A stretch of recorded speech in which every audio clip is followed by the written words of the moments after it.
Alright, welcome back to the channel. Today we're going to be doing the playoff predictions with the playoffs right around the corner. And I would usually wait for all the seeds to be determined, but it don't really matter, especially in this case. And I wanted to get this video out right before the playoffs started, so you wouldn't think I was cheating. First, we're going to get this out the way. Thunder going to win. The Cavs are going to win. The Celtics are going to win. No matter who comes out, whether it be the Hawks or the Heat, they're not going to win. Maybe they're not even going to win like 2 games against Cleveland.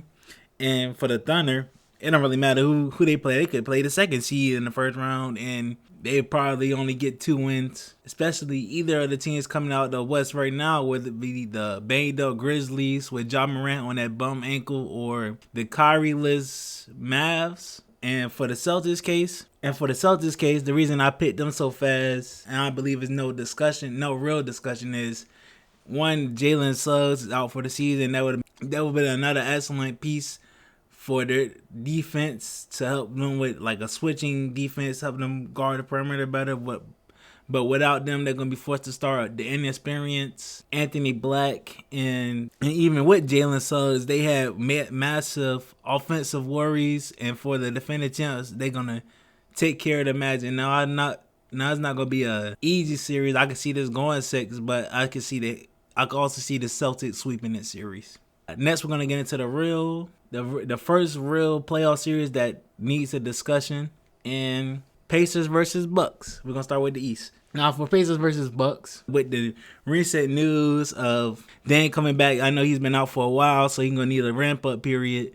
But I can see if Dame comes back around game, maybe even as early as 2, then get his legs back by like game 4 or 5, I can see the Bucks staying afloat till Dame gets back into the flow, and the Bucks can win this series. I can say in either 6 or 7. But if Dame looks horrible, or if Dame looks very underprepared, because the Pacers have been good this year, and the Bucks don't really have a good option for Tyrese Halliburton or any of the Pacers perimeter threats. And with Brook Lopez being down there as sole rim protector besides Giannis, I can see a Miles Turner being a problem, getting Brook Lopez out the paint, then them just running a layup circle against the Bucks, especially in those non-Giannis minutes. Either way it goes, it's going to be a good series, but I do have the Bucks winning in 7. Next, we're going to go on to the Knicks versus Pistons. All right, for Knicks versus Pistons, upset alert, I got the Pistons winning. And to keep it somewhat short, the Knicks really only have one real creator that I would trust in the playoffs. I know they have McBride off the bench, but I don't really trust him in the setting, especially like with defenders like Ausar Thompson roaming around. I feel like Jalen Brunson will get limited. I know Jalen Brunson is going to pop off. He's not going to be, when a player's of that level, you're not going to completely erase him from the series, but Ausar Thompson can come damn close.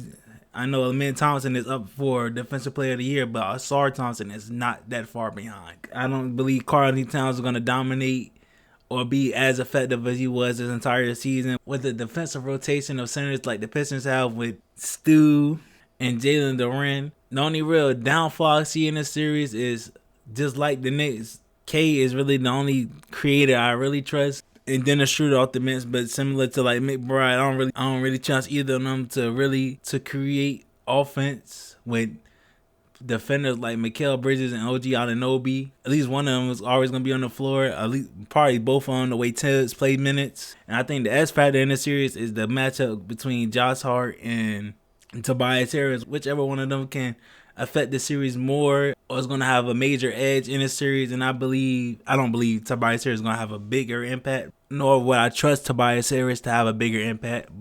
And I trust their secondary creators more than I do the Knicks secondary creators. It's very little trust. It's like apple and oranges, but I slightly put the Pistons above them in terms of creation. Maybe Malik Beasley can easily fall off a cliff from 3, but considering he shot above 40% in the entire series, I think that's going to be a safe bet for them. And yeah, I just got the Pistons winning that series. Moving on to the West, we're going to start off with the Rockets versus Warriors. A real good. I know this is a 2-7 series. The talent of the Warriors is not a typical 7 seed. I know historically the Warriors have a 16 6-7 record against the Rockets in the playoffs.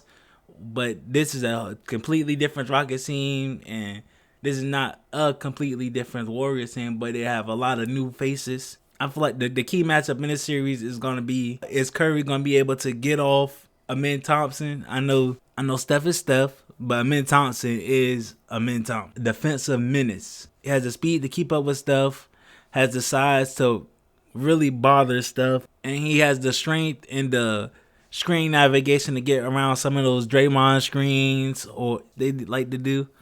And I think Steph is going to be really bothered. Looking at the season averages for Steph Curry against the Rockets, most recently against the Rockets, Curry in 33 minutes only had 3 points.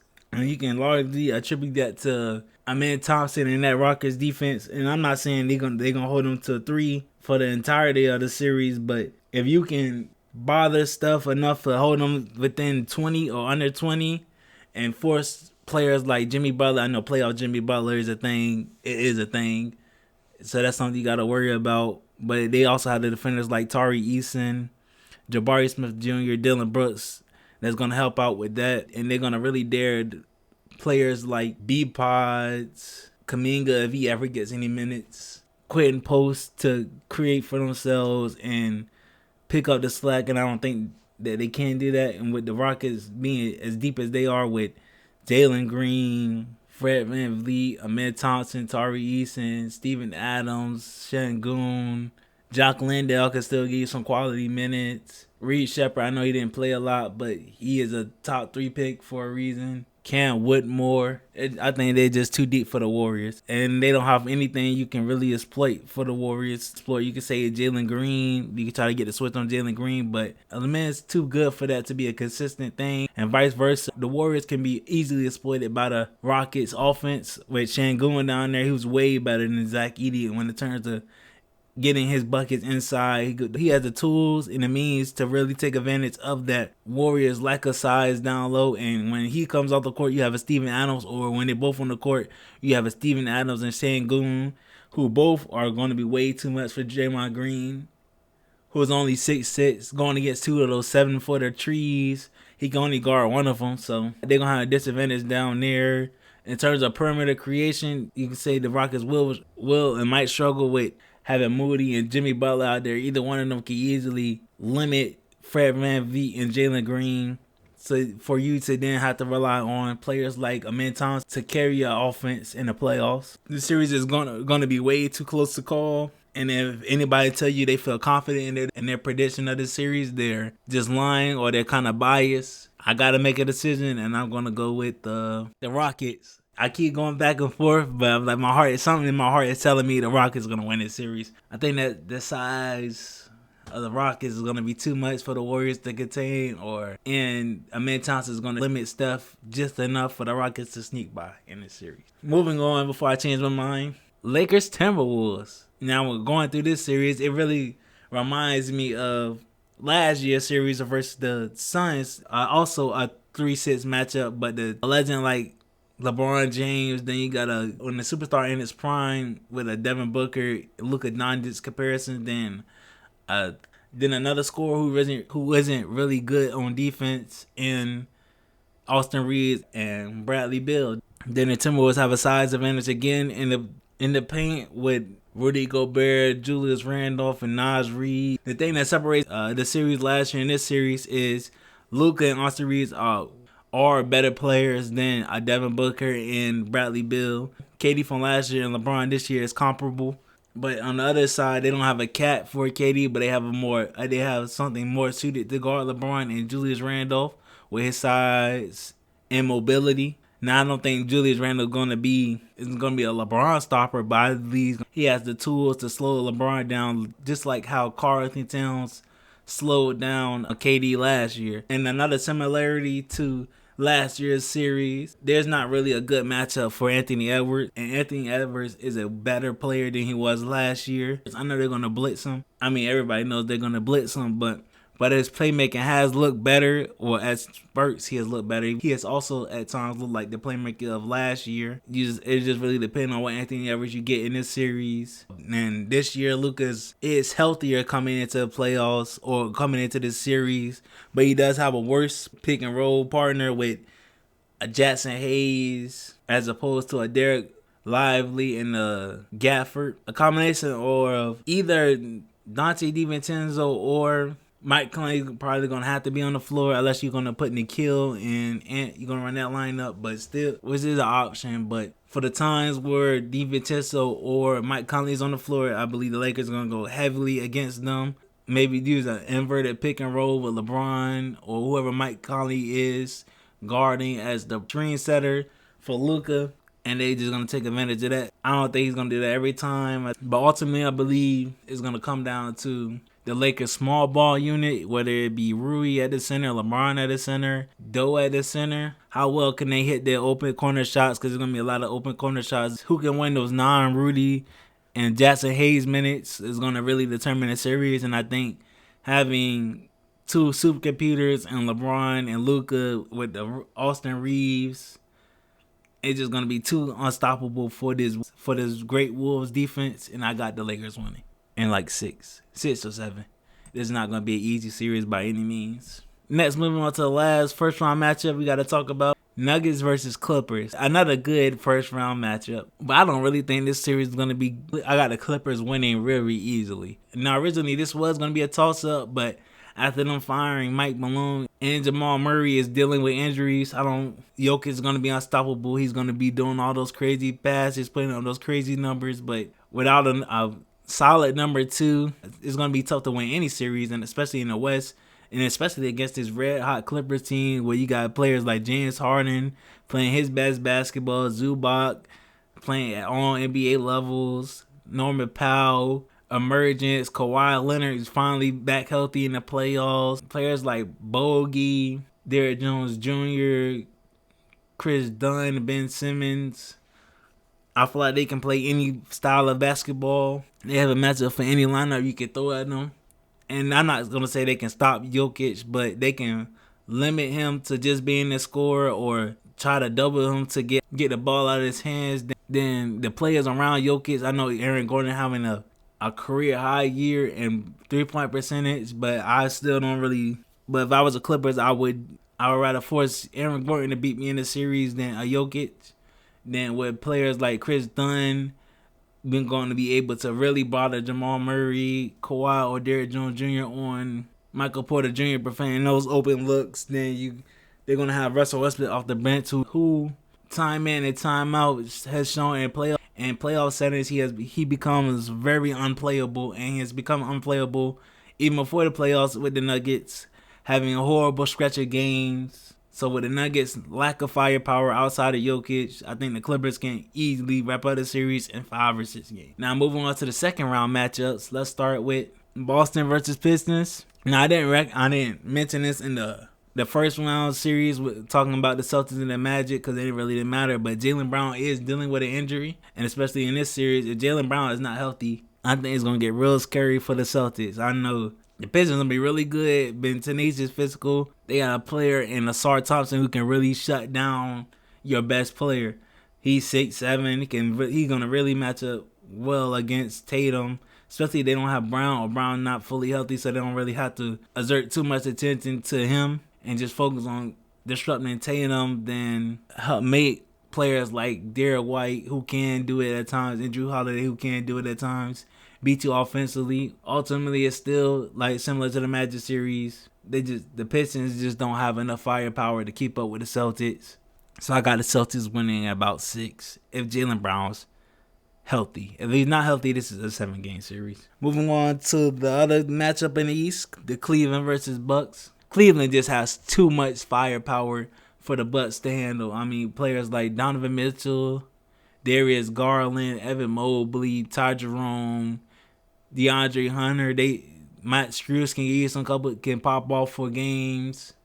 They just have way too much firepower for the Bucks. And you can say the same thing for the Pacers, but the Pacers defense is not a high enough level to prevent the Bucks from scoring. That's why I got the Bucks winning the series. push them past the Pacers. But in this series, the Cavaliers' defense is just as good as their offense, or maybe even better. So that slight edge the Bucks had over the Pacers is not existent in this series. I got Cleveland winning in 5 or 6. Now going back to the West. Thunder versus Clippers. Thunder's real first test in the series. Already clear how the Clippers going to guard that double bill lineup and how they're going to play Shea. With Chris Dunn on them, I know the last game they played, Shea had an off game. But that I'm not expecting Chris Dunn to do that the whole entirety of the series. But I think he can slow Shea down for a little bit. And when I say slow Shea down, I mean stop him from getting 30. He's going to probably end up with like 25, 26 anyway. But you can make that 25, 26 hard. That'd be enough. Then with players like J-Dub also coming at you, I think that's the Derrick Jones Jr. matchup. Save Kawhi's energy because you're going to need it on the offensive end. Again, I don't believe Derrick Jones Jr. can shut down a J-Dub. Like, all they can do is really just make it tough for them. Force crashing, force players like Lou Dort, Chet to make their threes, which they can do. They have shown the ability to do the entirety of this year. And then vice versa on the other end, I don't think the Thunder are going to have any troubles guarding the Clippers unit. I mean, you can either put a Caruso or you can either put a Lou Dort, slow him down, especially like James' advanced age. I know he had a spectacular year, but seeing on a nightly basis Caruso and Lou Dort it seems like hell for James Harden, especially at his age. Then you could put Shea on guys like Derrick Jones Jr. or Chris Dunn who haven't been too egregious from 3, but I wouldn't trust them, or I will make them beat us and help on the Kawhi drives or the Kawhi pick and rolls. Just get the ball out of Kawhi's hand.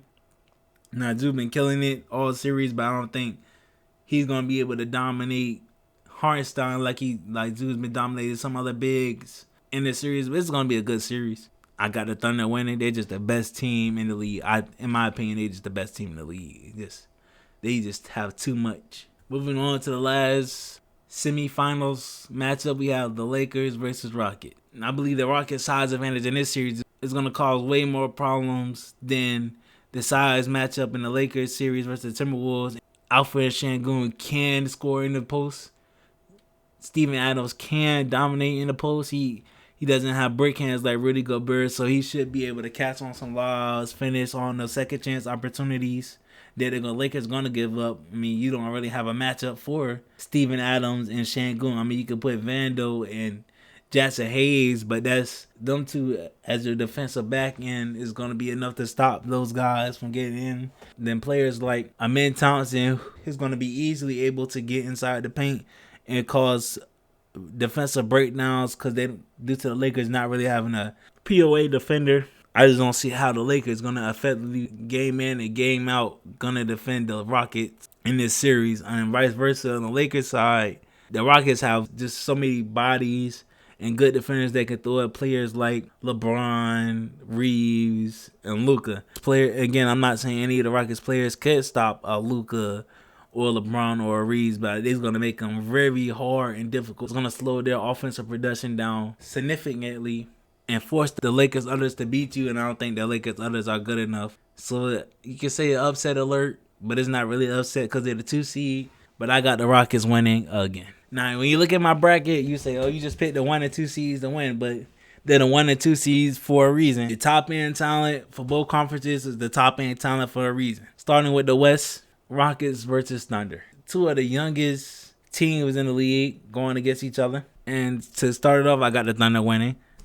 Oh, shocker there, but to explain. In the previous series I had, the Rockets have had a major size advantage with their bigs, like against the Warriors and against the Lakers. But in this series, this is going to be like the first series where they don't have a bigs advantage, which is going to slow down their offense or is going to limit their offense, which is already going to be limited due to them not having a number 1. And I know Amen Thompson, yes, defensive player of the year caliber defense, like Luka, like Curry, he's not going to completely eliminate those guys. But even if he does slow Shea down, well, unlike teams like the Lakers, they have a POA they can throw back at the Rockets' best permanent player in Jalen Green or Fred VanVleet and really slow down their offense. And with the lack of size advantage the Rockets have, I believe their offense is going to come to a complete standstill. Not having a number 1 is going to really show in this series and that's the main catalyst for why I have the Thunder winning this series. They have the number one guy, the Rockets don't.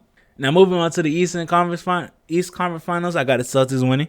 Simply put, if everybody's healthy, the Celtics have more answers for Cleveland than the Cleveland has answers for the Celtics. And what I mean by that is the Cavs really don't have any guys to throw at a Jaylen Brown or Jason Tatum for the entirety of the series to really prohibit them from scoring. But as in adverts, Celtics have players like a Jaylen Brown, Derek White, and Jrue Holiday. They can easily throw at Donovan Mitchell and Darius Garland.